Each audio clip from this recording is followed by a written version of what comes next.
Ahed Al-Kayat is learning English in the Philippine capital, Manila. Ahed's from Saudi Arabia, but his classmates are from Taiwan, Libya and Japan.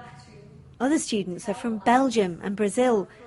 They're all here because they can get good quality teaching for a fraction of what it would cost in America or the United Kingdom.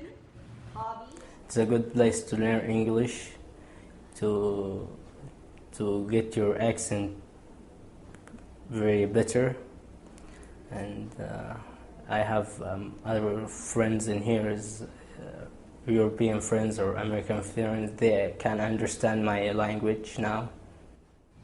There are about 100 million people in the Philippines, most of whom speak at least some English. The government proudly states that this is the third largest English-speaking nation in the world. Filipinos first learnt English when their country was a US colony. Thousands of Americans were sent here to teach them, and people here still speak the same language today.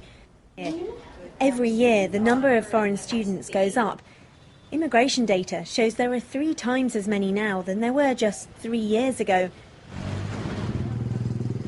And the Philippines doesn't just attract students who want to learn English. Elisabetta Legkaya already speaks it.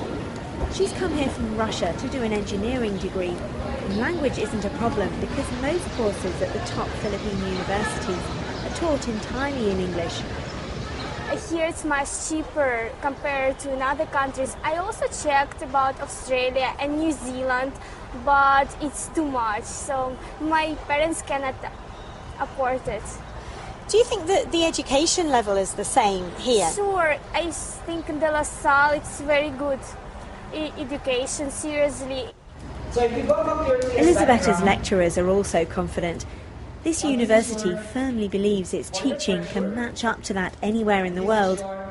And yet Elisabetta's engineering course is just a quarter of the price of others she looked at. She's unlikely to be the only foreigner in this class for long. We're geared to accept more and more of foreign students. We are in the radar when it comes to. Right, so this is a big potential that I believe the country should even come up with more focused marketing for it. No?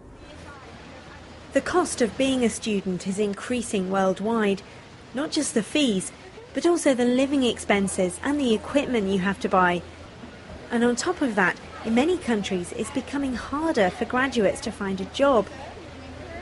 So it's not surprising that more people are looking further afield, especially to English-speaking countries like the Philippines, for good quality, cheap education. Filipinos only speak English because of a quirk in history. But now, 60 years after independence, they're cashing in on the language which the Americans left behind.